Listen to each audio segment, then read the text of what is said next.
Nimetokea Tanzania lakini wakanikamatia hapa. Bilikuwaje sasa tuambie? Nimetokea Lamadi. Mimi nimetokea Lamadi. Kesho kakoya.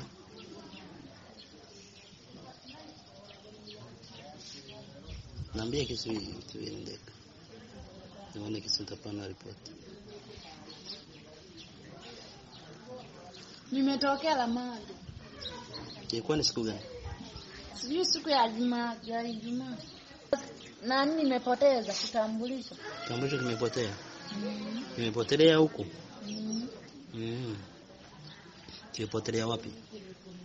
Sehemu gani? Nimepotelea huko. Hapa Mjera. Wakati ya kufikisha hapa ulikuwa na kitambulisho.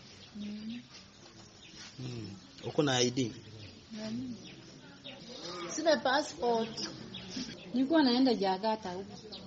Uyu mukenyezi Toma Elize ava mu gihugu ca Tanzania mu ntara ya Mwakiromba. Akaba ari kumwe n'abandi yerekereza mu gihugu ca Republika Iharanira Demokarasi ya Kongo. Bose hamwe bakaba batangwa urugendo ari abantu 8. Bageze mu ntara ya Bubanza muri commune Gihanga.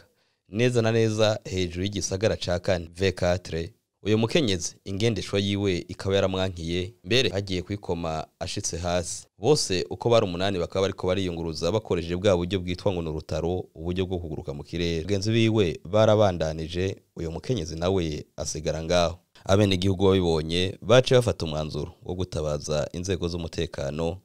Igipolisi kimaze kuhashika kikaba caciye kijana uyu mukenyezi muri komisariya ya komine ya Gihanga. Gihe JCTV yamugendera kuri uyu wa kane igenekerezo rya 16 ntwarante ikaba yamusanze muri brigade ya komine ya Gihanga. Uyu mukenyezi akamenyesha ko yifuza gusubizwa inyuma abifashijwe n'ubuserukizi bw'igihugu ciwe ca Tanzania. Tumubajije impamvu yosubira inyuma atabananije urugendo yaragiye ko akaba ataco yashimye kutwishura. Akaba tutemerewe gufata amasanamu kubera ko ari mu kigo c'igipolisi.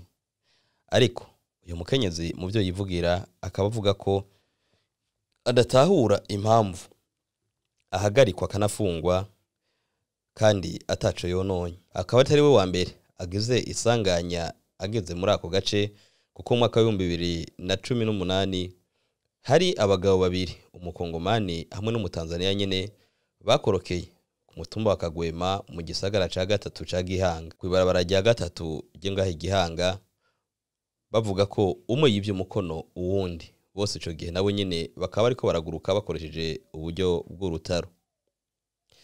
Abene igihugu twaganiriye bari ngaho Igihanga bari baje kuraba uyu mukenyezi, bakaba ahubwo banasabye ko ubwo buhinga bwo kuguruka bwo kongerezwa mu gihugu. Ubona ko iyo habaye ubukene bw'igitoro mu gihugu ukuyunguruza amatike acazimba, uko bwaho bakabona ko ubwo buryo bwari bukwiye kongerezwa, maze nushaka gusohoka igihugu bikamworohera. ngo ubona ko n'impapuro z'inzira mu ino misi zisigaye zitoroshe kuronka. Igihanga ku bwa JCTV, Kenny Claude Nduwimana.